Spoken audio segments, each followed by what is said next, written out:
هذا القرآن يهدي للتي هي أقوم ويبشر المؤمنين الذين يعملون الصالحات أن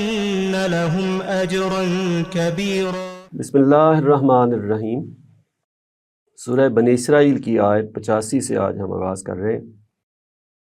قرآن مجید میں کئی جگہوں پر وحی کے لیے روح کا لفظ آیا ہے۔ وحی یعنی کہ جو اللہ کے پیغمبر پر نازل ہوتی ہے اور پھر قرآن کی شکل میں ہمارے سامنے آئی۔ اللہ تعالیٰ جس طرح اپنے بندوں سے یعنی پیغمبروں سے کمیونیکیٹ کرتے ہیں وہ اس کے مختلف طریقے ہیں، اس میں سے ایک طریقہ وحی کا بھی ہے۔ وحی کی اصل حقیقت کیا ہے، یہ معاملہ کیسے ہوتا ہے، یہ ہم نہیں جان سکتے۔ یہ چونکہ متشابہ امور ہیں، ان چیزوں کا تعلق ہماری اس دنیا سے نہیں ہے۔ تو اللہ تعالیٰ کی طرف سے جو احکامات صادر ہوتے ہیں اس کی کیا شکلیں ہیں، اللہ تعالیٰ کی بات کریں، وہ قرآن مجید جو ہے اللہ تعالیٰ کے لفظ میں وہ اللہ تعالیٰ جو چاہتے ہیں لفظ کیسے بن جاتے ہیں، اللہ تعالیٰ وہ مخلوقات فرشتے بنا دیے ہیں، مختلف طرح کی چیزیں بنا دی ہیں، تو یہ کس طرح معاملہ کرتے ہیں، وہ کلمہ کن وہ کیا چیز ہے، تو یہ سب متشابہ امور ہیں۔ تو جب قرآن مجید میں وحی کا ذکر ہوتا ہے کہ یہ ہم نے وحی کیا ہے آپ کے اوپر، تو لوگوں کے ذہنوں میں اب کوئی سوالات پیدا ہوئے۔ تو یہ سوال یہ جو اب آ رہا ہے آگے یہ آیت 85 میں، یہ اصل میں لوگ کر رہے ہیں جو کہ اصل میں مذاق کی طرف جانا چاہ رہے ہیں۔ وَيَسْأَلُونَكَ عَنِ الرُّوحِ، تم سے پوچھتے ہیں روح کے متعلق، یعنی یہ وحی کیا چیز ہے، یہ جو پیغمبر پر نازل ہو رہی ہے، کہا جا رہا ہے یہ وحی ہے خدا کی۔ قُلْ الرُّوحُ مِنْ أَمْرِ رَبِّي، ان کو یہ جواب دے دیں کہ یہ جو روح ہے، یہ جو وحی ہے، یہ میرے پروردگار کا امر ہے، میرے پروردگار کا حکم ہے، بس اس سے زیادہ نہیں ہم جان سکتے۔ وَمَا أُوتِيتُم مِّنَ الْعِلْمِ إِلَّا قَلِيلًا، اور تمہیں نہیں دیا گیا اس طرح کا علم مگر بہت تھوڑا۔ یہ انسان کو چاہیے کہ وہ پہچانے اپنے حدود۔ کچھ چیزیں وہ جان سکتا ہے جو اس دنیا سے متعلق ہیں، ان کے بارے میں وہ ظاہر اسٹرگل بھی کرتا ہے، تو اپنے علم کو بڑھاتا چلا جاتا ہے، لیکن وہ دنیا جو کہ اندیکھی ہے، جو کہ غیب کے معاملات ہیں، وہ ہماری گرفت میں نہیں آ سکتے، تو ان کے بارے میں انسان کو کھوج کرید بھی نہیں کرنی چاہیے۔ وہ متشابہات کی جو دنیا ہے اس میں نہیں پڑھنا چاہیے۔ یہ دوسری جگہ پر اللہ تعالیٰ نے اس کے بارے میں خبردار بھی کر دیا۔ بس یہ اتنا بتا دیا کہ جو وحی ہے یہ اللہ کا تمہارے پروردگار کا امر ہے، اور ظاہر ہے وحی کا فیصلہ کس بندے پر وحی بھیجنی ہے یہ اللہ تعالیٰ فیصلہ خود کرتے ہیں، اور خدا تعالیٰ ہی چناؤ کرتے ہیں اپنے بندوں میں سے جس پر یہ وحی بھیجنی ہے۔ تو نبی علیہ السلام کے ساتھ بھی یہی معاملہ ہوا ہے کہ یہ معاملہ آپ کی مرضی سے نہیں ہوا، یہ اللہ تعالیٰ نے چاہا تو آپ پر وحی بھیجی ہے۔ جب اللہ تعالیٰ چاہتے تھے حضرت جبرائیل کو بھیج دیتے تھے۔ وَلَئِن شِئْنَا لَنَذْهَبَنَّ بِالَّذِي أَوْحَيْنَا إِلَيْكَ، اگر ہم چاہیں تو جو وحی ہم نے کی ہے تمہاری طرف اس کو لے جائیں، یعنی یہ وحی کا سلسلہ منقطع کر دیں، وحی آنا بند ہو جائے، اس میں پیغمبر کا کوئی اختیار نہیں ہے۔ ثُمَّ لَا تَجِدُ لَكَ بِهِ عَلَيْنَا وَكِيلًا، پھر آپ نہ پاؤ اس کے لیے ہمارے مقابلے میں کوئی مددگار۔ پیچھے بات ہوئی نا، وہ تقاضا کر رہے ہیں جی مرضی کا قرآن لاؤ، ہماری مرضی کا قرآن لاؤ، تو پیچھے کچھ باتیں بیان ہوئی ہیں، ان کو سمجھایا کہ بھئی یہ اس پر کوئی کمپرومائز نہیں ہونے والا، قرآن کی دعوت یہی رہے گی۔ اور یہاں بھی اسی پس منظر میں بتا دیا گیا کہ اس پیغمبر کا اختیار نہیں ہے وحی لانا اور وحی میں کوئی تبدیلی کر دینا، یہ سب اللہ تعالیٰ کے فیصلے ہیں۔ تو یہاں جب نبی علیہ السلام کو کے ذریعے یہ بتایا جا رہا ہے کہ اللہ چاہیں تو یہ وحی کا سلسلہ منقطع ہو جائے، آپ کی طرف وحی آئی نا، تو آپ کے پاس کوئی ایسا اختیار نہیں ہے۔ اصل میں ان کو سنایا جا رہا ہے کہ پیغمبر کس جگہ کھڑے ہوتے ہیں وحی کے معاملے میں اور خدا کی طرف سے جو علم ان کو دیا جاتا ہے اس معاملے میں۔ اللہ رحمتم من ربی کا، یہ جو وحی ہم نے بھیجی آپ کی طرف یہ تو تمہارے پروردگار کی رحمت ہے، یہ اللہ تعالیٰ فیصلہ کرتے ہیں کہ کس کی طرف اپنی وحی بھیجنی ہے، تو وہ ظاہر ہے رحمت ہی کا فیصلہ ہوتا ہے۔ ان فضلہ کان علیک کبیرہ، بے شک تمہارے اوپر اللہ کا فضل بہت بڑا ہے۔ پیچھے بھی بیان ہوا کہ اگر آپ اس قرآن کی دعوت پر قائم رہیں گے، ثابت قدم رہیں گے اور اپنی ذمہ داری ادا کرتے رہیں گے تو اللہ تعالیٰ آپ کو ایسا اٹھائیں گے، ایسا مقام دیں گے جو کہ محمود ہوگا، سب اس کی تعریف کریں گے۔ تو یہ آپ کا چناؤ ہوا ہے، انتخاب ہوا ہے اللہ کے پیغمبر کی حیثیت سے،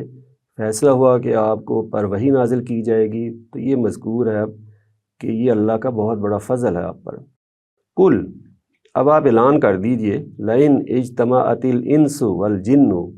اگر اکٹھے ہو جائیں سارے انسان اور سارے جن، الا، اس بات پر، ان یأتوا بمثل ھذا القرآن، کہ وہ بنا لائیں اس قرآن کے مانند، کہ جیسے یہ قرآن کہ جو وحی پر مشتمل ہے، یہ انسانی کاوش نہیں ہے، انسانی کلام نہیں ہے، اور یہ وہ قرآن ہے جو جس کا ذکر ملتا ہے پچھلی کتابوں میں، اور سال ہر سال سے پیشین گوئی کی جا رہی ہے کہ ایک پیغمبر آئیں گے اور وہ اس طرح کلام فرمائیں گے۔ پھر یہ کہ یہ جو پیغمبر آئے ہیں ان کی جو تاریخ ہے وہ بھی سب کے سامنے ہے کہ آپ نے کبھی کوئی اس طرح کا معاملہ نہیں کیا کہ کہیں کوئی شعر سنا رہے ہوں، کہیں کوئی کلام اپنا سنا رہے ہوں، اور جس شان کا یہ کلام ہے، جو اس میں باتیں بیان ہوئی ہیں ماضی کی، وہ باتیں جو لوگوں کو معلوم ہی نہیں ہیں، اور وہ باتیں جو لوگوں نے اپنی طرف سے جن میں تبدیلی کر لی ہے، اللہ تعالیٰ ان کو ٹھیک ٹھیک کر بیان کر دیتے ہیں۔ پھر مستقبل کے ہونے والے واقعات اور ایسی پیشین گوئیاں کہ جو کہ حرف بحرف سچ ثابت ہوتی ہیں، تو یہ سب باتیں قرآن مجید میں موجود ہیں۔ تو فرمایا جا رہا ہے کہ اگر یہ سمجھتے ہیں کہ یہ محمد بن عبداللہ نے صلی اللہ علیہ وسلم یہ خود قرآن گھڑ لیا ہے، تو سارے انسان اکٹھے ہو جاؤ، جنات کو بھی بلا لو اور اس طرح کا قرآن تم بھی گھڑ لو۔ لا یأتون بمثلہ، وہ اس جیسا نہیں لا سکیں گے، یہ ایسی شان کا کلام، زبان کے پہلو سے، بیان کے پہلو سے، اور اپنی تعلیمات کے پہلو سے۔ وَلَوْ كَانَ بَعْضُهُمْ لِبَعْضٍ ظَهِيرًا، اگرچہ وہ ان میں سے ایک دوسرے کا مددگار بن جائے، یعنی جن، انس اور انسانوں میں سب لوگ اکٹھے ہو کر مدد سے کوئی قرآن بنانا چاہیں اس طرح کا تو نہیں بنا سکیں گے۔ تو یہ بتایا نا، یہ مقصود ہے کہ اللہ کی طرف سے نازل کیا گیا ہے، یہ محمد بن عبداللہ صلی اللہ علیہ وسلم کا اس میں کوئی اختیار نہیں ہے۔ وہ یہ بھی فیصلہ ان کا نہیں ہے کہ قرآن کب نازل ہونا شروع ہوگا، کب اس وحی کا اختتام ہونا ہے، تو یہ جو تقاضا کرنا ہے کہ اس قرآن کو تبدیل کر دیں، یہ ان کے اختیار میں نہیں ہے، یہ اللہ کی طرف سے وحی کی شکل میں، وحی کی صورت میں ان پر نازل کیا جاتا ہے۔ اس قرآن میں کسی طرح کی کوئی تبدیلی کرنے کا نہ ان کے پاس اختیار ہے اور نہ یہ کریں گے۔ تو یہ بتا دیا، اگر تم سمجھتے ہو کہ یہ انسان اس طرح کا کلام بنا سکتے ہیں، انسان کا کلام ہے، تو تم کوشش کرو، بنا لو۔ وَلَقَدْ صَرَّفْنَا لِلنَّاسِ فِي هَذَا الْقُرْآنِ مِنْ كُلِّ مَثَلٍ، ہم نے لوگوں کے لیے اس قرآن میں ہر طرح کی حکمت کی باتیں طرح طرح سے بیان کی ہیں۔ یہ لوگوں کو سمجھانے کے لیے یہ مضمون بھی ایک جگہ نہیں آیا کہ اس جیسا قرآن بنا کے لاؤ، کئی جگہوں پر مختلف طریقوں سے بیان کیا گیا ہے۔ تو کہیں کہا گیا ایک سورہ بنا لاؤ، کہیں گیا کہ 10 صورتیں لے آؤ، کہیں جا کہ اس کے مانند کوئی کلام لے آؤ، مختلف طریقوں سے یہ چیلنج کیا گیا۔ تو اللہ تعالیٰ فرماتے ہیں کہ ہر طرح کی حکمت کی باتیں اس قرآن میں لوگوں کے لیے ہم نے طرح طرح سے بیان کی ہیں۔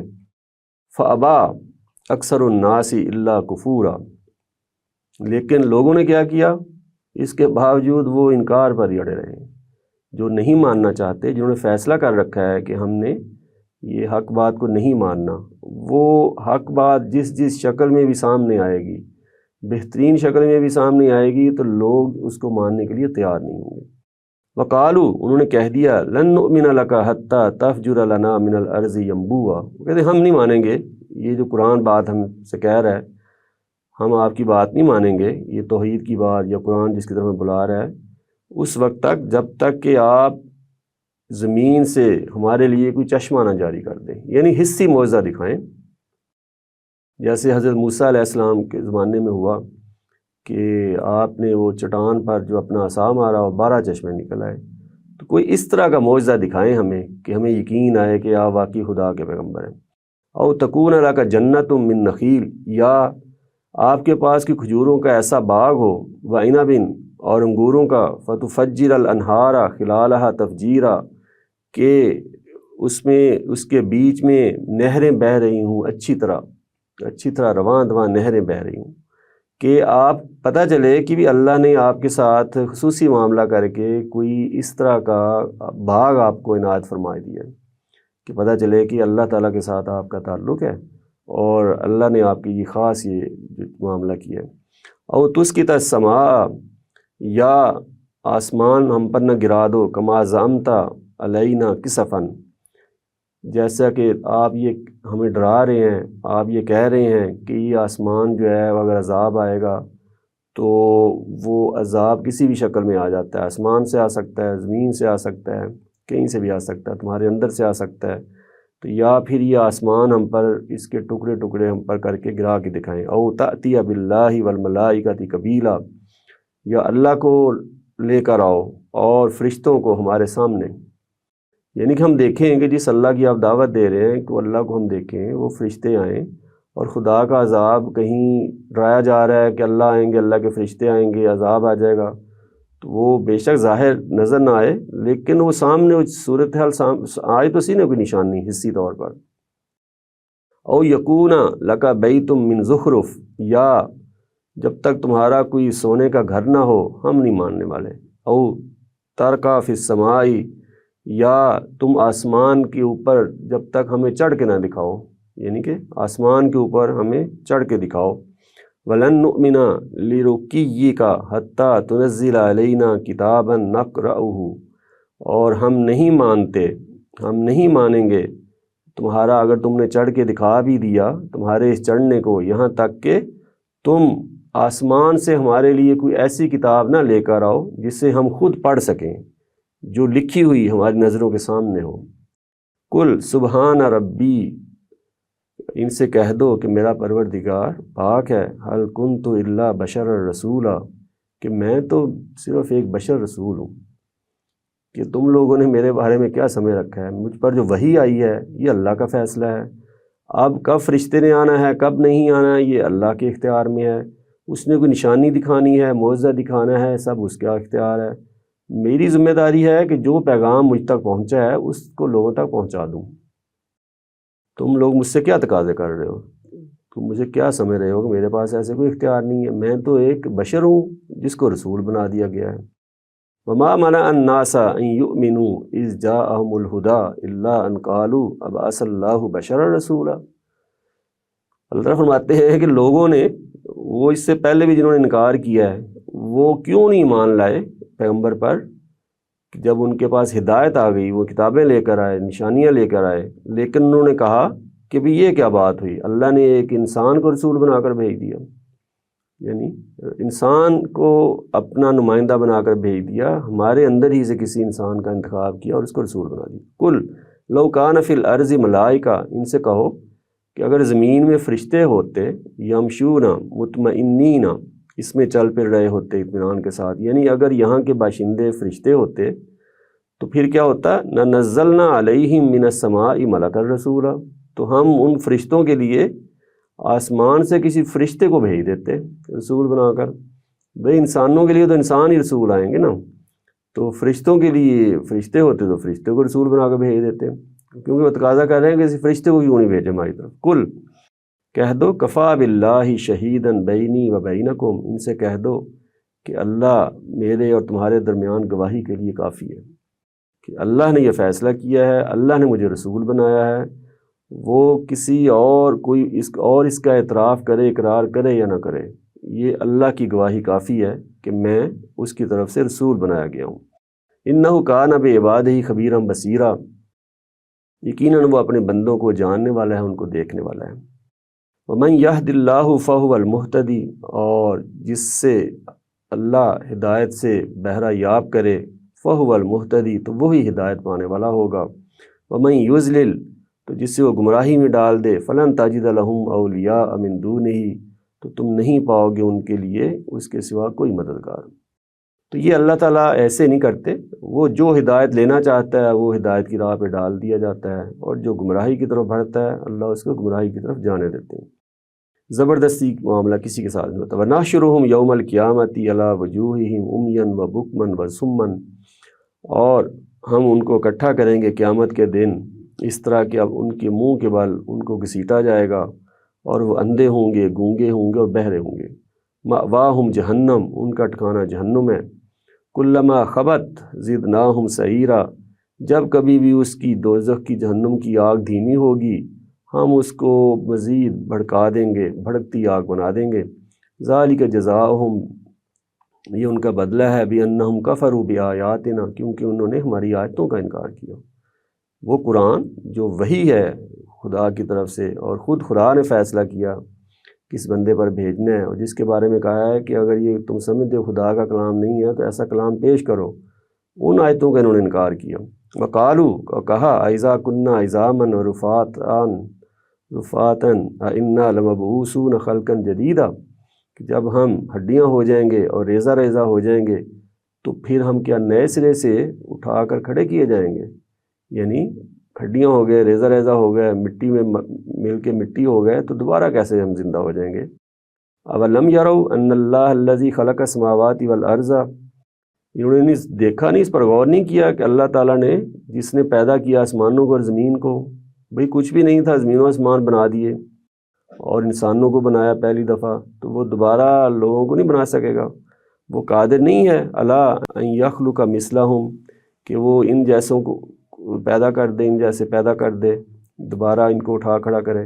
وجعل لہم اجلا، اور اس نے مقرر کر رکھی ہے ان کے لیے ایک مدت، لا ریب فیہ، اس میں جس کے آنے میں کوئی شبہ نہیں ہے، قیامت آ کے رہے گی، دوبارہ ان کو اٹھایا جائے گا۔ فابى الظالمون الا کفورا، تو ظالموں نے انکار ہی کیا ہے، ظالم جو ہے انکار ہی کر رہے ہیں اس کا۔ قل لو انتم تملکون خزائن رحمت ربی، ان سے کہو اگر تم میرے رب کی رحمت کے خزانوں کے مالک ہوتے۔ وہ کہہ رہے ہیں کہ ان کو اللہ تعالیٰ نے بھیجی، ان پر وہی بھیجی ہے، ایک بشر کو رسول بنا دیا ہے، کسی اور کو بنایا جاتا، ہماری لیڈرشپ میں سے بنایا جاتا یا فرشتے بھیجے جاتے، تو اللہ تعالیٰ فرما رہے ہیں کہ میرا فیصلہ ہے، میں نے کس کو رسول بنا کر بھیجنا تھا، کہاں وحی نازل کرنی تھی۔ اگر ان کے پاس اختیار ہوتا تو پھر تو کیا ہونا تھا، لَأَمْسَكْتُمْ خَشْيَةَ الْإِنفَاقِ، تو تم ضرور روک رکھتے خرچ ہونے کے ڈر سے اس رحمت کو۔ یعنی اگر تمہیں یہ کہا جاتا نا کہ بھی یہ خدا کی رحمت ہے، نعمت ہے جو ہدایت دی جا رہی ہے، یہ تم فیصلہ کرو کہاں جانی چاہیے، تو انہوں نے تو یہی فیصلہ کرنا تھا کہ بھئی یہ محمد بن عبداللہ صلی اللہ علیہ وسلم کو نہیں ملنی چاہیے۔ کیوں؟ حسد کا شکار ہیں، ادھر سے اہل کتاب کا حسد اور ان کا حسد، ان کا تکبر، اس کے باوجود اللہ تعالیٰ کہتے ہیں میں نے یہ فیصلہ کیا۔ وَكَانَ الْإِنسَانُ كَتُورًا، اور یہ انسان جو ہے یہ بڑا ہی تنگ دل ہے کہ جب اس کو کچھ ایسی چیز اس کے حوالے کی جاتی ہے، اختیار دیا جاتا ہے، وہ پھر تنگ دلی کا مظاہرہ کرتا ہے، اور اس جو فضل اس پر ہوتا ہے اس دوسروں کو دینے کے لیے تیار نہیں ہوتا۔ تو ان لوگوں نے ایسے ہی کرنا تھا، یہ اللہ تعالیٰ کا فضل ہے جو اس پیغمبر پر کیا گیا ہے۔ وآخر دعوانا الحمد للہ رب العالمین۔